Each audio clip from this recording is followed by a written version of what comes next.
Hello, everybody, and welcome to another edition of Conversations with Tara and Ryan. I am Ryan, and this is... And I'm Tara. Tara, what's going on? And we have Mike Harrington of Lifetime Insurance Planning out of Massachusetts. And of course, this podcast is brought to you by the NAIPC. I apologize, not the NAACP, the NAIPC. Mike, thank you so much for coming on the podcast. It's great having you. We've spoken a few times, but it's always good having conversations with you. No, absolutely. Thank you for having me. And Tara, hello to you as well. Hi there. So you are part of the Boston chapter, or the Massachusetts, I always say the Boston chapter, the Massachusetts chapter with Ryan. Is that right? I am. I've been a member since late last year, I guess probably around the fall, probably September, October timeframe I joined.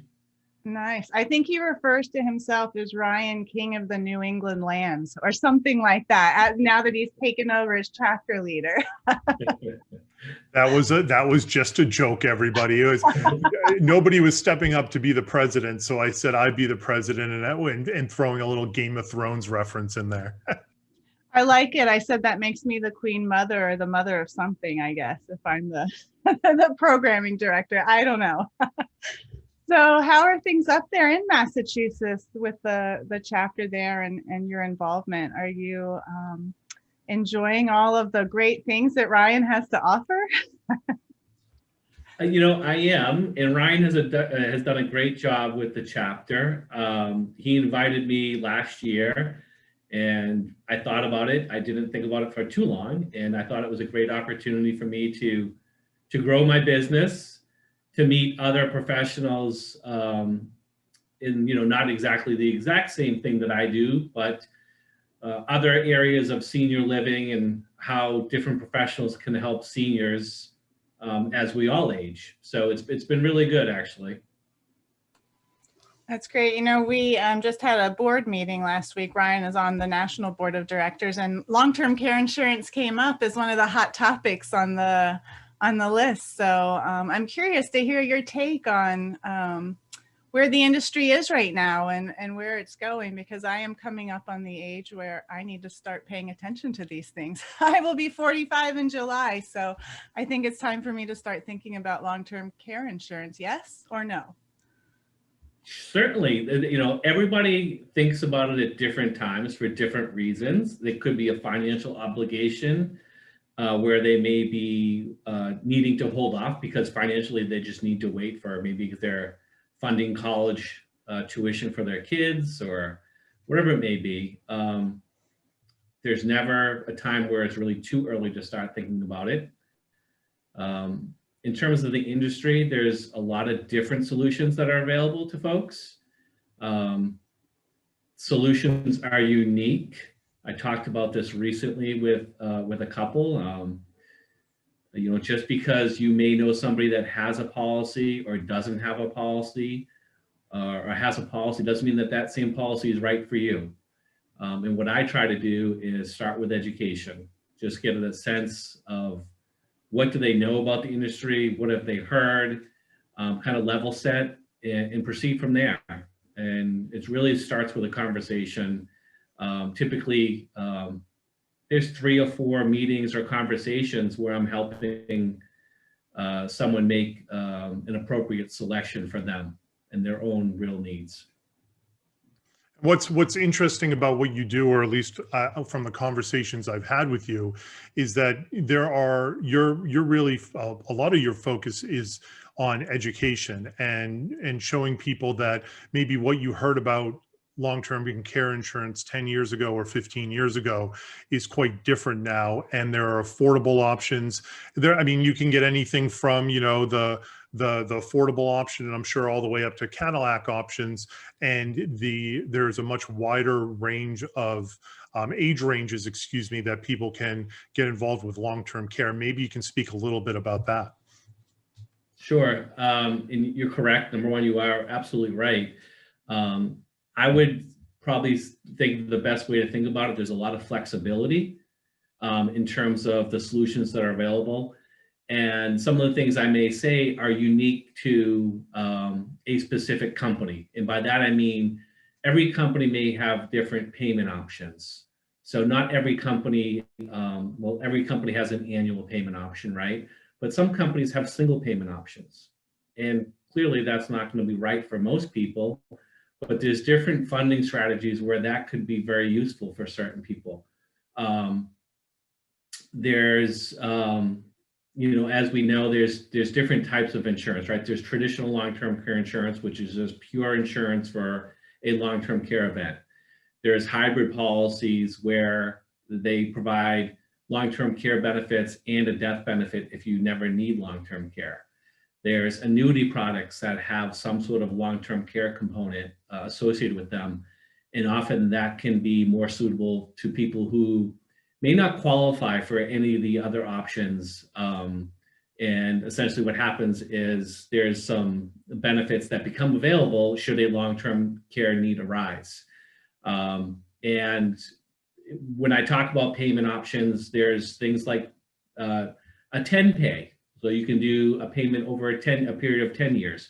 But some carriers say, okay, you can do a 10-pay, or you need to be paid up by a certain date. So it's very individual among carriers. And really what I'm trying to do is first get understanding of the type of product that they want, and then explain the different choices between carriers. And one thing I'll note, because I am an independent advisor, I provide plans from many different carriers. So that's a little bit, not that I'm the only one that does it. Certainly there are other people that do that. But the point is I'm not beholden just to one insurance company. Now, you mentioned something about a long-term care event. Can you maybe explain what an event is and when people actually do need to use the insurance? Because that can cause a little bit of confusion as well. Sure. So typically it's a severe cognitive impairment like an Alzheimer's or a dementia event, or someone physically, they could be perfectly, healthy in terms of their mental abilities or cognitive abilities. But from a physical standpoint, they need assistance with 2 of the 6 activities of daily livings. And that includes things like being able to bathe yourself, being able to feed yourself, being able to get out of bed and get out to, the kitchen, or get out to the living room, going from one place to another place. So you need to have assistance or require assistance with 2 of those 6 activities of daily living. And that's where it's great to partner with people like Ryan, who has the people in there who are doing the daily living activity. So what do you typically see as the #1 use for a long-term care insurance policy? Is it bringing in those like housekeeping chores in the home, or what's kind of what you're seeing right now?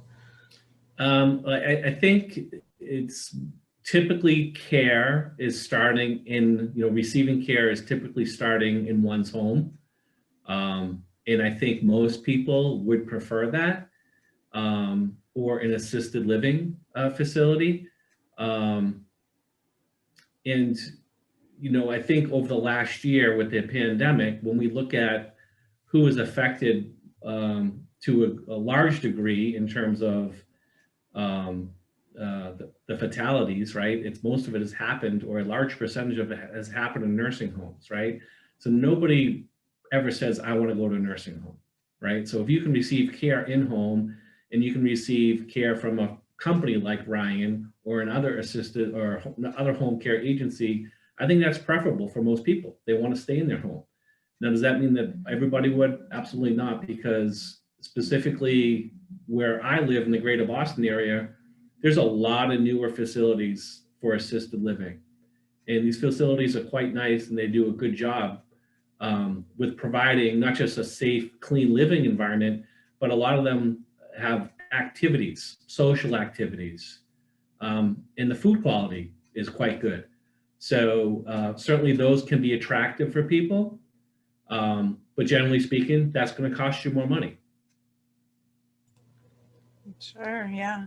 And certainly with working with private home care, a lot of people don't know that long-term insurance isn't just with private home care, but it's for assisted livings as well. Are there any other options for people who have long-term care insurance policies to use that in any other way other than those 2? I mean, those I assume are the majority of it, but are there maybe some other things that most people don't know about? Well, those two plus a nursing home setting, right? But most people in a nursing home, or about 50% of people in nursing home, are on Medicaid. So they're not paying for that care anyway. So that's being funded by Medicaid, by this, every state has kind of runs their own Medicaid their own way. But in Massachusetts, for example, it's about half of the people in a nursing home it's being funded by Medicaid. So certainly long-term care insurance will pay for a nursing home stay. It'll pay for any of those physical locations, in-home care, assisted living, or nursing home. But when we look at that, where do people want to receive care? Again, I think most people want to receive care in home, but there can be a point, and there will be a point, where some people, maybe they do need to go to assisted living. And also what I've seen happen in terms of the way these assisted living facilities are designed is a lot of them will have a memory care unit as well. So if somebody is in an assisted living, or they originally went there because they started to have some cognitive issues, they can be moved from an assisted living facility location of the facility to a separate memory care unit. And I think that's better for that person who's receiving care, because we know, and medical professionals will tell you, when someone is at that point of their life, having someone move from one environment to the next can be a very difficult challenge. It can be very upsetting to them. So I think that is a good idea for these facilities, because it does allow them to stay in that same physical location. Go ahead, Tara. I was going to say, we have an upcoming session. It's actually in 2 days, so people listening will have to catch the recorded version, but it's all about a review of understanding senior living options for aging in place professionals. And it talks about assisted living and memory care and how to pay for each one, and how long-term care insurance can work into all of that. So it's interesting how it all works together. And so you can always, if you're listening and you want to hear that session, you can hear it on the NAIPC-TV on YouTube. So sorry, Ryan, I cut you off for that little promo about our program. No worries. You got to throw in the promos when you can. I mean, my experience with long-term care insurance is it can be up and down.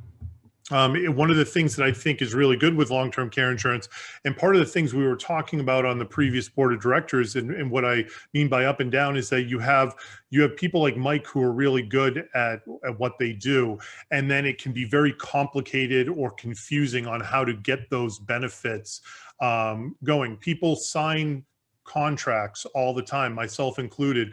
We do it all the time in software, where it's like, you have to read this whole contract, and you click okay, and then you forget about it. Or if you read your mortgage or your credit card contracts, you totally forget about a clause that you swore to yourself you weren't going to forget when you signed it 3 years ago, right?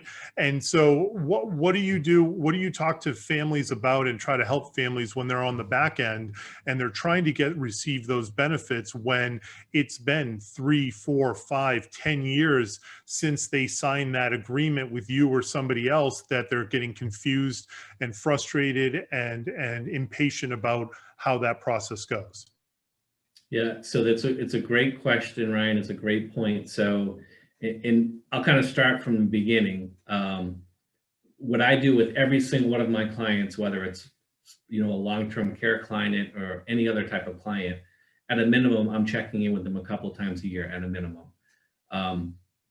Then the other thing I mentioned is, look, you need to make sure that your family members are aware that you have this policy, whether you may have a spouse. Or if you're single, you want to make sure that your children know you have this policy. That's number one, being aware that the policy exists. Number two, I think the insurance companies have done a much better job over the years with helping their clients, because there was, to some degree, a negative connotation associated with long-term care insurance. Every single insurance company that I work with that provides traditional long-term care benefits and the hybrid policies, they have a care coordination benefit. And oftentimes that care coordination benefit, what that means is they're going to have somebody that is actually coordinating the care for that person when they go on claim. In some companies, you can actually inquire and talk to the care coordination department before you even go on claim to get a sense of what does this help and how does this policy help me. So I think that's important to do. Now, is that the ultimate solution? No, because there does have to be some sort of ownership taken by the policyholder or their family, because you do have to work with the company. And I do think the insurance companies have gotten much better in terms of helping people on claim. And so what are the big insurance companies that you're working with? Like, there must be 2 or 3 big ones that most go through, or is it more broad than that? It is more broad than that. So I'm in Massachusetts, as we talked about. So in Massachusetts, in terms of traditional long-term care carriers, there's only 2 companies that sell actively in Massachusetts for traditional long-term care. There's several companies that offer hybrid policies. However, most life insurance companies offer products that have some sort of a long-term care or chronic illness rider. And all these products can work differently, but the point is there's dozens of life insurance companies that have some sort of long-term care component to them. And so there really would be too many to name. But there are a handful of carriers that I would say I work with mostly when it comes to long-term care, and how they pay benefits can differ. And when I say that, I mean some carriers offer reimbursement, which means if you're on claim, you're paying for the services, you're maintaining receipts, and you're getting reimbursed for those. And that's the most common way that these policies work.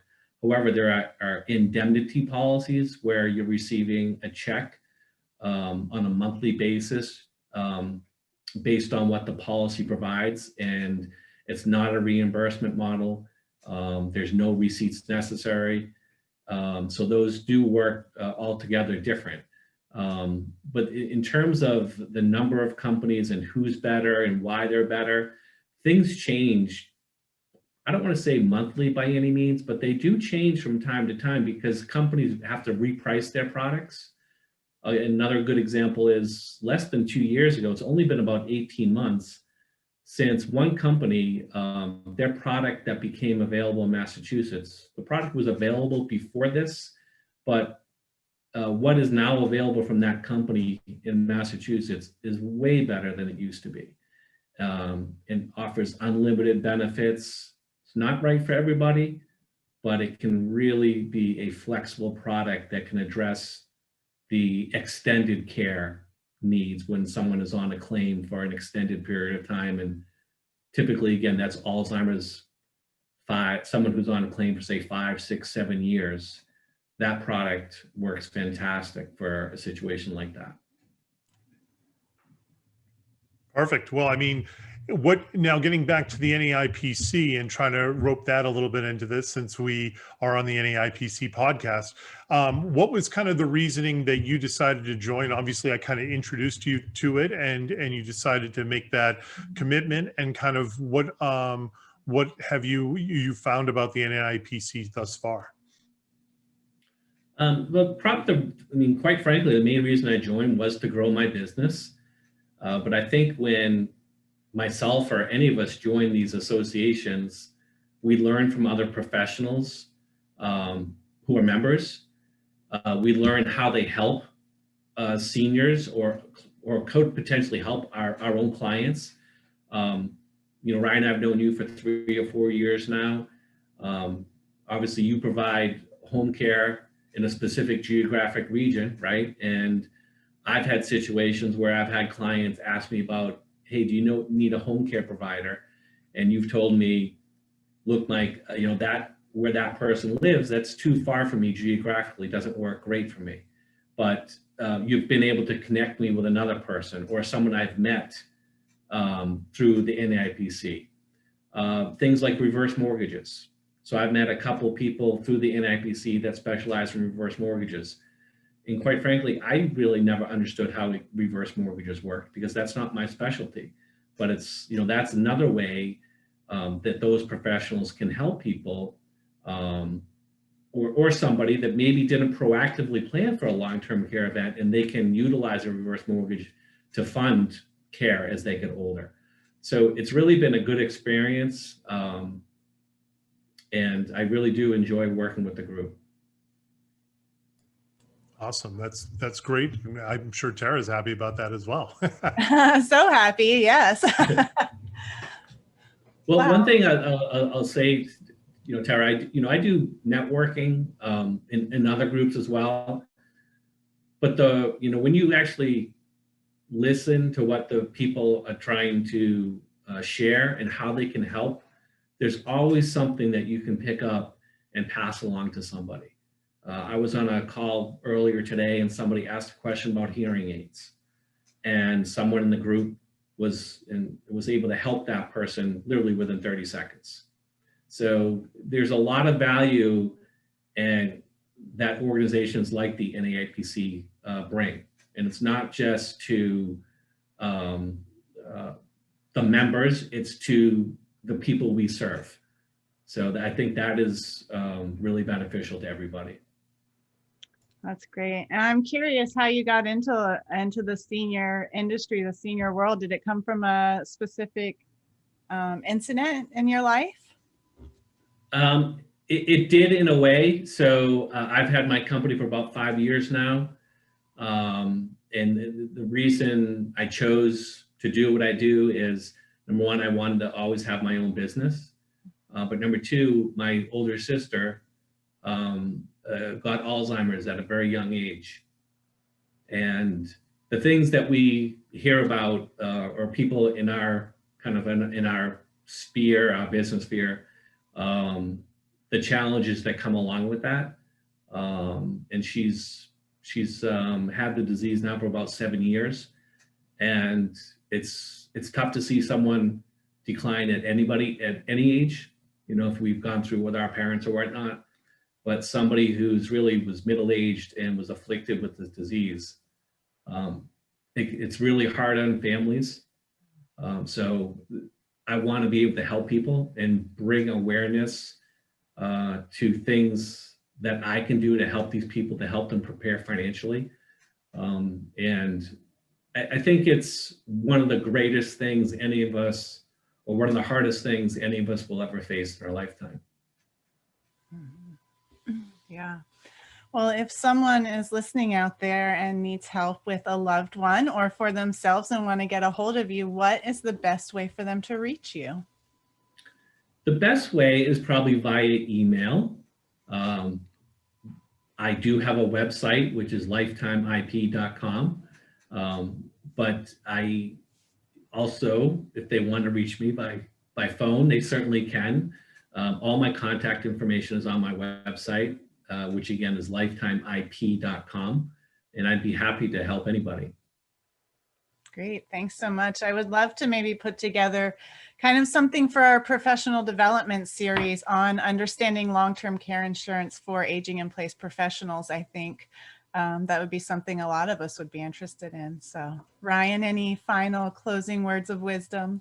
No, I mean, I think what Mike does is important, and it's certainly one of those it's one of those industries that a lot of people find out about after the fact, and then they wish that they had known. Now, granted, insurance, is something that you might need it and you might not, but even Mike has hybrid products that are able to provide you with the long-term insurance benefit, but also give you some money back afterwards. So I think that there's a lot of good to come out of investigating, at the very least, long-term care insurance, because we never thought we were going to be aging till 80 years old, and now we are.